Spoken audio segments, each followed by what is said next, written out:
sont au total 37 acteurs de la filière riz à bénéficier d'un atelier de renforcement de capacité en calendrier culturel BPA SRI, bonnes pratiques agricoles du système de riziculture intensive.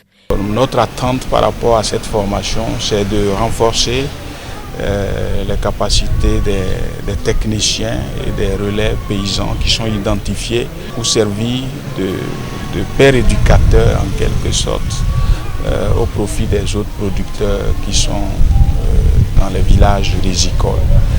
Et donc au total on avait 8 points focaux qui sont là et donc pour au total encadrer 700 producteurs. Parmi eux il y en a qui ne sont pas à leur premier essai. Il y en a qui ont certainement déjà bénéficié de certaines formations, mais qu'à la fin, ils soient suffisamment outillés pour être en mesure d'encadrer dans le sens, dans les directives qu'on va leur donner, de guider les autres producteurs pour une production rizicole plus intelligente face au climat.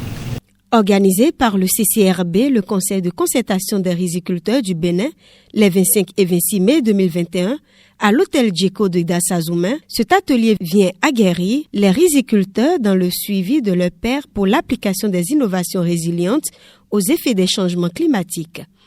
Notre objectif premier, c'est qu'à la fin de cette formation, que les participants, les points focaux, les 28 points focaux et les 7 conseillers riz, soient en mesure quand même de connaître les concepts du système de riziculture intensive, des bonnes pratiques agricoles et également de la technique de l'utilisation de l'urée enrobée à l'huile de Nîmes.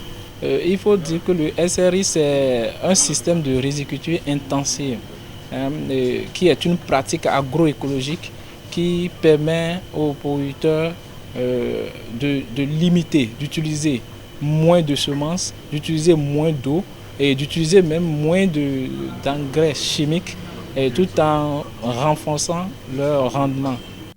Le suivi sur le terrain par les conseillers en riz et les points focaux couplés aux techniques des BPA SRI à celle de l'urée enrobée à l'huile de Nîmes, passant par l'usage des fertilisants organiques, ont constitué le menu essentiel de cet atelier, lequel a été théorique avant d'être pratique.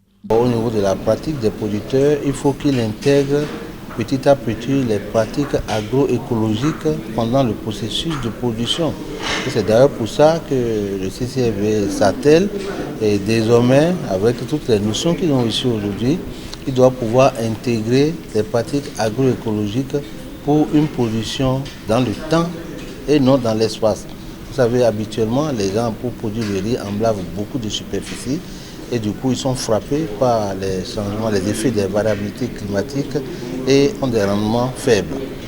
Aujourd'hui, avec tous ceux qui sont en train d'acquérir, ils pourront réaliser ces mêmes productions sur de petites superficies où ils appliquent toutes les technologies qui leur ont été enseignées.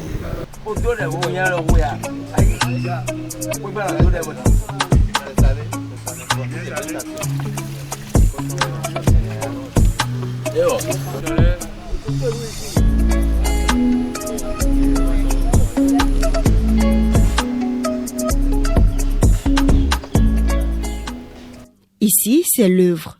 Les participants dévoués à la tâche préparent de la semence. Le cœur à l'ouvrage, ils se sont engagés dans la réalisation des pépinières. La mise en bout, le repiquage ou le semis direct, passant par le planage, tout ce qui entre dans la culture du riz a été passé au peigne fin.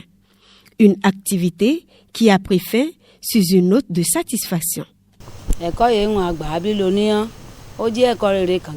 L'enseignement que je viens de recevoir est important pour nous producteurs de riz. Une fois de retour dans ma localité, je ferai la restitution aux autres producteurs. En mettant ces acquis en pratique, l'on aura de meilleurs rendements.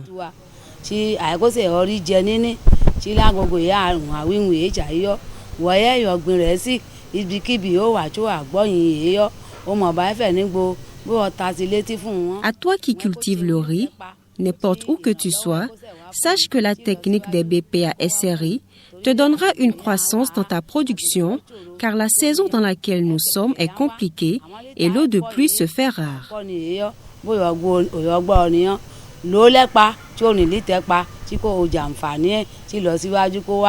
C'est une opportunité pour nos producteurs du riz.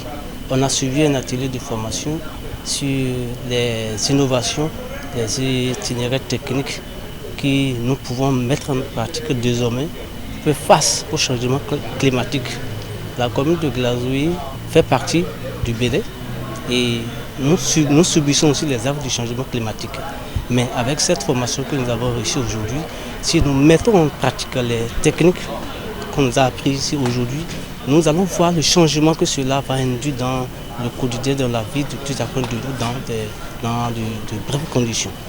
Financé par le gouvernement du Grand-Duché de Luxembourg, SOS Fin et l'Europa, cet atelier aura permis de former 7 conseilleries et 28 points focaux.